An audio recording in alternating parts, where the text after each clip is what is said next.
Welcome to the microbiology course for the ULSOM medical rotation in northwest Kenya. We won't be going over too much, but we'll give you a general idea of what you'll see in infectious diseases when you're going from Louisville to Kenya. Just like that right there. Okay, first pathogen we're going to talk about is Plasmodium, which causes the typical African disease called malaria. Spread by the Anopheles mosquito, so those mosquito nets have greatly reduced the transmission rate of it. Symptoms are cyclic, chills, fevers, sweats, and joint pain. Think cyclic because the intra-red blood cell, Plasmodium, causes 48 to 72 hour cyclic fevers, except for Plasmodium falciparum, which causes atypical cyclic fevers. Two other things you may notice are anemia and splenomegaly. They both are related to the intracellular Plasmodium living inside the red blood cell. The anemia is due to the spleen destroying red blood cells to try to get the parasite out. The spleen becomes enlarged and the red blood cells number become decreased due to that rupture of the red blood cell membrane. Diagnosing it, you'll look for rings in the red blood cells or banana-shaped gametophyte forms, and that's done by blood smear in the lab. Treatment is via coartem, and without coartem you can use mefloquine or chloroquine, but coartem is the main drug that we used. Alright, Brucella bovis causes brucellosis. Its main transmission is via contaminated milk or being around livestock. Since there are livestock just all the way around, this is fairly common. Main presentation is shoulder pain that runs up the neck combined with a headache and a fever. You should have very fatigued patient in front of you. The weakness and the fatigue is extreme. If you see lung involvement and liver involvement along with the shoulder pain and this myalgia fatigue, think brucellosis.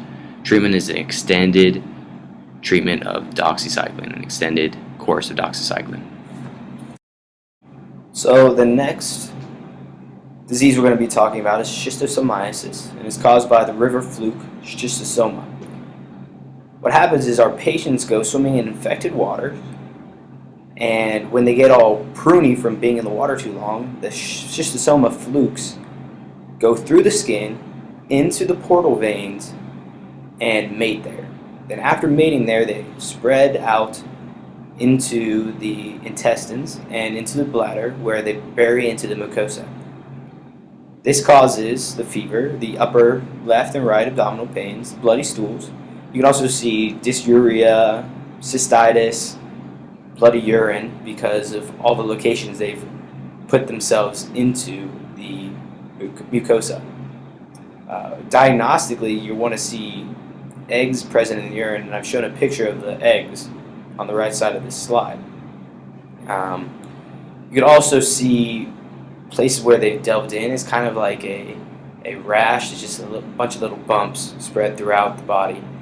Since your whole body is underwater, they can go into almost any place on the skin. We didn't see too many cases of this. A lot of patients forget that they ever had a rash. So we never really thought about it, and we did not have the ability to look at the eggs under a microscope.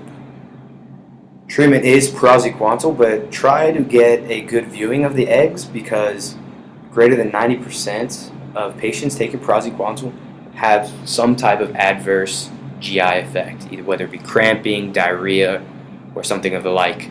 So really try to get a good viewing of the eggs. Trypanosomiasis, which is African sleeping sickness, wasn't that prevalent when we got there. It's spread by the tsetse fly. It's a pretty chronic disease. If you're talking about Brucella gambiense, you might see the winter bottom sign, maybe some neurological involvement, but we didn't really see it. I'll leave you this to peruse on your own. It'll also be on the handout. And that next organism is Leishmania donovani. It causes leishmaniasis, and it's transmitted by the sandfly. The 5 classic symptoms of the visceral disease are weight loss, pancytopenia, hepatosplenomegaly, intermittent fever, and hypergammaglobulinemia. We saw mostly cutaneous leishmaniasis, which looks like the pictures to the right. The ulcers are usually painless unless they're secondarily affected by some other bacteria or fungus, and treatment is just debridement of the infected area. There is no antimicrobial therapy that is recommended, but some antifungal medications have shown promise. These are some of the most interesting cases because we actually got to do something where went in there and numbed up the area, took a scalpel and debrided it. And right here is an example. Chris going at it, getting some practice on those surgeon skills. And speaking of debriding, this is one of the most heavily debrided diseases there is, Mycobacterium ulcerans, aka Buruli ulcer disease or Barnsdale ulcer disease. It usually starts as painless nodule that eventually ulcerates, and the ulcers stereotypically show overhanging borders. It's rarely purulent because mycolactone, a protein secreted by Mycobacterium ulcerans, is immunosuppressive, so you won't see any lymphocytes or neutrophils around the ulcer. It also will not hurt because of the immunosuppressive ability. There's a chance where it will disseminate throughout the body, causing massive ulcers that need to be debrided. The only way to treat it is to debride, use warm compresses and rifampin plus streptomycin or amikacin. We didn't have streptomycin or amikacin or rifampin, so we just had to treat with debriding and warm compresses. You might have to debride 30 to 40% of this person's body. We debrided almost all of the posterior leg of some gentlemen. Alright, so now we're going to talk about diarrheas. There are two types, bloody and watery. Watery, you basically do not want to do anything except supportive care because resistance and toxic effects of the drugs outweigh the benefits. The exception is cholera, which you have massive rice water stools. If it's bloody diarrhea, you want to treat with ciprofloxacin. You're not really all that worried about what's causing it, but treat with ciprofloxacin and tell them to come back if they don't get any better, because it might be entamoeba histolytica. And you're going to treat entamoeba histolytica with metronidazole, which is also called Flagyl. So at the top of the bloody diarrhea list was Salmonella typhi, which is typhoid fever. You're going to see a sustained bacteremia and high fever when it disseminates through the Peyer's patches. It'll go to the kidney, the gallbladder, the Peyer's patches, and the skin, which will give you diarrhea, bloody diarrhea. It'll give you rose spots. There's a picture of the rose spots there. It'll look differently on a darker skinned person, but you can get the general idea. You're going to treat with ciprofloxacin or some other third generation cephalosporin. And here's leprosy. We only had one case, so I'm not going to take long to touch on it.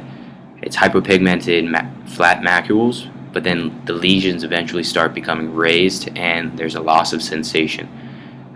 Face is heavily involved later on and it's extremely disfiguring. We didn't have the treatment for it, the dapsone for life or dapsone plus rifampin for 2 years. So you're just going to have to send them to the hospital if you see something that resembles leprosy. And the treatment scenario is pretty similar for Mycobacterium tuberculosis because treatment is a combination of 5 drugs: isoniazid, rifampin, pyrazinamide, streptomycin, and ethambutol. You can read up on the symptoms, but basically it's going to be fever, fatigue, anorexia, night sweats, wasting. It's a very serious disease and you're going to have to send them to the hospital at the nearby town to get treatment because you just don't have the resources at the satellite clinic to treat these patients. Alright, so now we're going to touch on some cutaneous diseases, tinea nigra and palmoplantar lichen planus. Palmoplantar lichen planus you're probably not going to see, and you're going to treat it like tinea nigra either way because lichen planus is idiopathic and it regresses spontaneously. You just treat the symptoms. But tinea nigra is a non-dermatophyte fungus that doesn't itch and it looks like 2 black spots on the hands. You use a topical antifungal similar to what you use for the dermatophytes, which is this next slide here. Alright, so dermatophytes, they're cutaneous fungus infections. They feed on the keratin of the skin and the hair. There's a bunch of different places they can infect. Underneath the nail, on the foot, it's the athlete's foot. It can infect the hair, the body.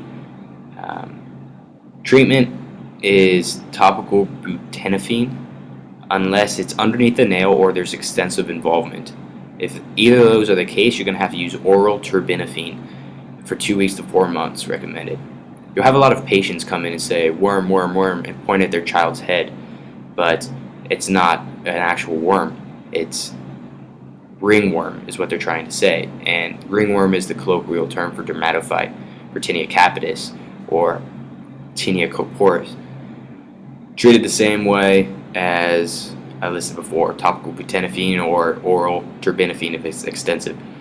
Once you see one, you'll see them all, and you won't miss it. Alright, so another infection you'll see a lot in kids is thrush or oral candidiasis. It's caused by Candida albicans, and it appears as white, cheesy plaques that stick tightly to the mucous membranes, particularly the top of the tongue or the inside of the cheek. It can be wiped off, and when it does get wiped off, it leaves red erosions. If it cannot be wiped off, you have to think oral hairy leukoplakia, which is associated with Epstein-Barr virus, or irritation leukoplakia. We don't have much time to go into those, so if that's the case, go ahead and look it up in your Merck manual. Thrush is common among those who have diabetes, they have immunocompromisation or AIDS, and people who have just taken antibiotics, as well as kids. Treatment is nystatin, swish and swallow. So you're going to give it to them in a liquid form. You're going to tell them to swish it around as if it was mouthwash and then swallow it. There is some resistance to nystatin, and if that's the case, you're going to tell them to take oral fluconazole. Right, urinary tract infections, you're just going to look at increased frequency, urgency, burning, or painful voiding of small amounts of urine. Nocturia, suprapubic lower chest pain. Check costovertebral angles, just in case the kidneys are involved. Treatment, uncomplicated. Forms are nitrofurantoin and TMP-SMX. If for more complicated, you're going to give ceftriaxone and azithromycin or doxycycline. Okay, so these next ones, chlamydia, gonorrhea, scabies, and worms, we're just going to touch on real fast. Chlamydia's got trachoma or STDs. It's got a clear discharge. You treat with erythromycin or doxycycline.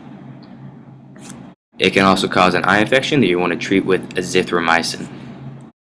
Gonorrhea, like chlamydia, can cause cystitis, urethritis, and things like that, but it can also disseminate. The dissemination causes tenosynovitis, arthritis, and usually a single lesion on the arm. Treat with cefixime or ceftriaxone. Can also cause problems with babies. PID is just a mixed STD, usually gonorrhea and chlamydia, and a pelvic exam shows a chandelier sign.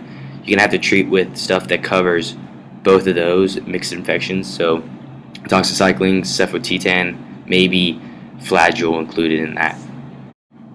Usually worms would be a bigger deal and you'd actually have to go through a differential diagnosis, but the Kenyan government likes to deworm children once a year. So go ahead and try to deworm them with albendazole or mebendazole and really tell them that they need to boil their water so they don't get reinfected. Alright, so these arboviruses are a little too complicated to get into much detail. Just know that dengue and yellow fever are prominent in the area. We didn't see many, if any, and it's just supportive care. I'll leave this to you peruse at your own leisure. Alright, so scabies, just look for lines, itchy lines between the fingers or in different folds of the body. You're going to treat with permethrin topical or oral ivermectin. We had ivermectin, so that's what we used.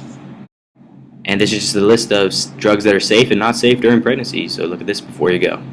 Alright, so that's it. When you get over there, just do your best, use your brain, and have a great time.